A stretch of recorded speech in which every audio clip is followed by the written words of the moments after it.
Brian Shaw might be one of the world's strongest men, but does he have one of the world's strongest diets? Strong enough to keep him in the competition at 38 years old. We know that in order to be optimal from any perspective, you have to have minimally inflammatory foods and get adequate nutrients in the diet. Is Brian Shaw simply destroying his body with a poor diet, and could a better eating regimen have kept him in the game for longer? Let's take a look. Starting out with meal number one, what I've got going is I have 6 ounces of bison patties. Trifecta makes this super easy because these are already pre-cooked. So what I have to do is just cut these up. Like I said, 6 ounces of those, and then I have 5 eggs with that. So I just dump the eggs in, scramble that all up together. On top of that, I will have fruit and also 5 waffles. So this is a pretty enjoyable meal to get the day going, and tastes pretty good. So I always kind of look forward to starting my day with this. All right, so we got the eggs going. Those are looking great. And while those are going, I'm going to get the waffles in the oven, get those cooking. Recap of breakfast real quick. We got the eggs and the bison patties. My fruit today, I'm going with blackberries. So this is approximately 1 cup of blackberries, and then the 5 waffles that we cooked up. From the perspective of food choices, if the quality was there, we'd actually be in a pretty decent spot. Unfortunately, quality is not there. And one thing I always get curious about is, are these bodybuilders, strongmen, powerlifters actually eating this, lower quality supermarket food? Do they simply not know any better? Or, do they secretly have a stash of Amish food in their fridge? I don't know that. The trifecta bison meat he has, is he eating that because he's sponsored by them? It's overcooked, it's well done, it's packaged in plastic, it's frozen. Obviously, the protein quality is compromised. Those Eggland's Best supermarket eggs, high omega-6, conventional poultry feed, definitely inflammatory, and you certainly don't want to be eating unrealistically large amounts of eggs every day, because you will develop nutrient imbalances. As much as eggs are nutritious food, you eat a dozen, 2 dozen of them a day, long term, not healthy. And that doesn't even include the agrochemical, the pesticide concerns, or antibiotic residue that's in the eggs from the chicken's feed. Blackberries could be great if they're organic or locally grown or high quality, but if they're from the supermarket, especially if they're not organic, they're probably riddled with chemicals from the farming practices. And the biggest concern about those waffles, which he didn't make himself, is the flour used. It's usually fortified with vitamins and minerals like iron filings. And a lot of people actually get heart palpitations after eating packaged products made with flour because of those iron filings. It damages your liver, can make you very sick. It's not good for you. Even like the organic waffle mix or pancake mixes, or the organic waffles from Whole Foods, still tend to have those iron filings in them. So for something like waffles, pancakes, you have to make them yourselves with as high quality ingredients as possible, mainly to remove the fortified flour. I mean, to me, that does not look like fresh squeezed orange juice. At least he has real maple syrup there. But overall, the inflammation can be substantially reduced, mainly from a chemical perspective and an ingredient quality perspective. Meal number 2. So what we got for this meal is 12 ounces of bison patties. We got 8 ounces of sweet potatoes, 1 cup of green beans, and then we'll do 1 cup of rice on top. So this is meal number 2, and I gotta say, looks delicious. Meal number 2 is not as bad as meal number 1, but still not good. One thing we didn't mention was those eggs are also estrogen bombs because they're conventional feedlot, and any animal product raised in that manner is going to have a significant amount of estrogen. But with Brian Shaw's supplement routine, extra estrogen in the diet probably doesn't make that much of a difference. We do see the heavily overcooked meat, and just in general, the sweet potato, the green beans, and the rice are all heavily cooked foods. So, maybe Brian is taking a vitamin C supplement on the side for those anti-scorbutic properties. He didn't specify organic or not. We still have concerns about those pesticides and agrochemicals in the food. Again, is he eating this bison from Trifecta because he's sponsored by them, or is it what he's actually consuming? And the foods he did choose have low digestibility, mainly because of their flavonoid compounds. You know, green beans and sweet potatoes are definitely not nearly as good choices of energy as rice is, and there's no real nutritional benefits from having sweet potatoes or green beans due to their lower digestibility. He might as well just eat a bunch more rice. Moving on to meal number 3. So this one is a pre-training meal. So what I get for this is 1 bag of sweet potato fries. We've already cooked those. So I've actually got to pack this up and take it on the road with me. So that's why I've got the containers out. Next up, we've got shredded chicken that I've got ready to go right here. We get to add some duck fat to that. So 2 tablespoons of duck fat. I'll throw that in here, mix it all together, and then for, I guess you get to call it dessert, now I get a Rice Krispie treat to top that all off. So I'm gonna get that packed up. I've actually got to head over to treatment here, so I'm gonna knock it out and get it done.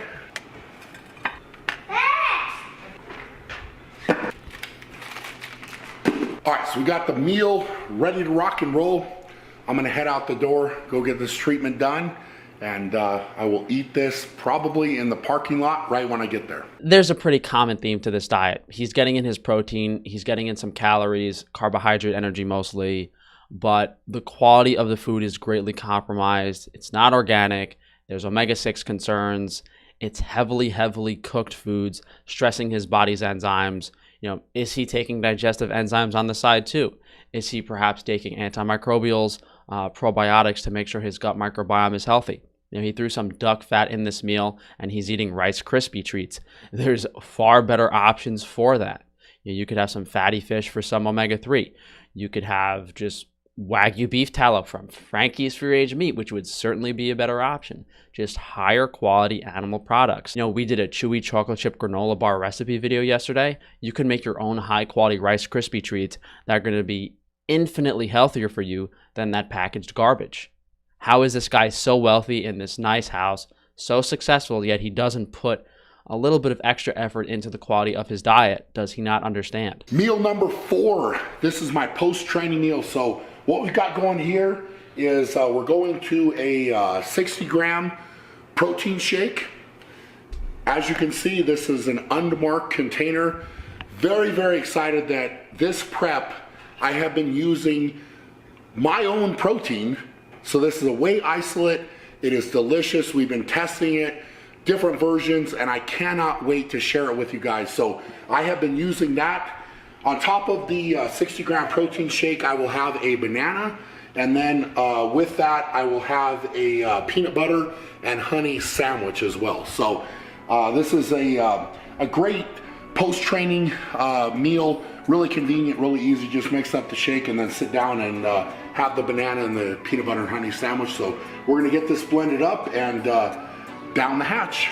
You know, the food quality applies here again. If that was, 100% grass-fed, grass-finished whey protein, which it's not, it would probably be fine. There's chemical concerns, there's estrogenic concerns in the conventional stuff. It's heavily processed. I don't think the banana was organic, and bananas tend to cause leaky gut for a lot of people. Peanut butter and honey sandwich. Do you have organic peanut butter? Do you have a naturally fermented sourdough bread? Do you have raw local honey? Do you have the highest quality ingredients? He doesn't, but if you did that, it wouldn't be that horrible. The only concern would be maybe a little extra omega-6 from the peanut butter, but in this scenario, he's dousing his stomach with chemicals and estrogenic metabolites from the whey protein. All right, guys, final meal of the day, meal number 5, and this is actually a substitution. I'm not mad about it. As you guys know, for cheat meals, I love pizza, I love cheesecake. It's definitely my go-to when it comes to cheat meals. So what we're doing now with the diet is essentially manipulating everything going into the contest. So tomorrow is another training day for me. So at this point, normally what this meal would have been is I would have had roughly a pound of bison burgers. I would have sweet potatoes, I would have a salad, and then I would have some type of vegetable to go with that. So we stayed pretty clean through the diet leading up to World's Strongest Man, and now we're at the point where we get to manipulate it leading into contest preparation, training days, if you will. So we get to see how my body's going to react to all of the phases of the diet leading up. So non-training days, for example, right now the carbs are lower and the foods are a little bit different. Training days are different as well. The carbs are higher. So there's a lot of different things going on. We just kind of picked today as an example, but leading into a big training session tomorrow, this is what we're doing. We're gonna see how I respond. And typically when we start throwing in pizza and cheesecake, I feel really good. I respond to that really well. And typically my training sessions are definitely very exciting at this point. So I'm excited to eat this, to show you guys what we got going. I went with a pepperoni and meatball pizza, then just regular, just kind of New York cheesecake, which is, can't go wrong with that, obviously. And then just some Coke to wash it down. I don't know how this guy can talk intelligently with a straight face while he's drinking Coca-Cola and eating pizza. Again, I don't know if this is a fake day of eating, if this is what he's actually doing, but my first question is, how much fluoride is this guy drinking? Does he have a filtration on his water system? He's drinking cola, he's drinking that conventional orange juice. That's definitely a concern we didn't address. Perhaps the chlorine in the water too, destroying gut bacteria, causing oxidative stress. We talked about chemical concerns in his other meals and how the foods are slightly inflammatory, but this is just a whole step up. Drinking Coca-Cola, eating pizza, it's substantially more inflammatory. It's full of so much crap. And he's saying he feels better when he eats this stuff. That's probably because his diet is too low in fat, too low in caloric energy. If I was Brian, I would start adding more fat to his meals in the form of quality animal fats or coconut oil. And I would also start drinking maybe some organic juices, even pasteurized, just to get some more energy in the diet, some higher calorically dense foods, as opposed to eating this crappy pizza and drinking soda. As we said with the other meals, he can make higher quality alternatives to this stuff himself. Overall, from a positive and negative perspective, there's definitely so many nutrients he's missing, so many things he can incorporate into his diet just from that perspective. And obviously there's plenty of negatives that he can remove. At his age, I do think if he did fix his diet and lifestyle perfectly, then he might have another good year or two left. I don't know. What I can certainly say is this diet and this lifestyle that he's currently following, in my opinion, is only like 50 to 60% of what he could be doing. Would that translate directly to his training performance? I would assume so, but it's unfortunate. It's something that we're likely not going to see happen, as these guys tend to think that all the drugs and all the supplements they take can kind of cover up negative lifestyle factors. So thank you guys for joining me today. Let me know what you think. This was made before the World's Strongest Man results, but it's not looking like he's going to be winning anytime soon. So I hope you guys enjoy the rest of your weekend, and I'll see you guys for tomorrow's video. If you could please, share it on social media, drop a like, leave a comment, all that good stuff.